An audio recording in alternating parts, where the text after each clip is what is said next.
कोनिदाला पवन कल्याण गारू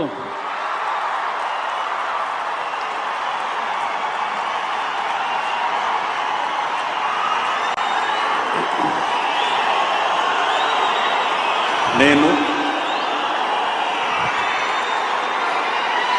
కొనిదల పవన్ కళ్యాణ్ అనే నేను శాసనం ద్వారా నిర్మితమైన భారత రాజ్యాంగం పట్ల నిజమైన విశ్వాసం విధేయత చూపుతానని, భారతదేశ సార్వభౌమాధికారాన్ని సమగ్రతని కాపాడుతానని, ఆంధ్రప్రదేశ్ రాష్ట్ర మంత్రిగా నా కర్తవ్యాలను శ్రద్ధతో అంతఃకరణ శుద్ధితో నిర్వహిస్తానని,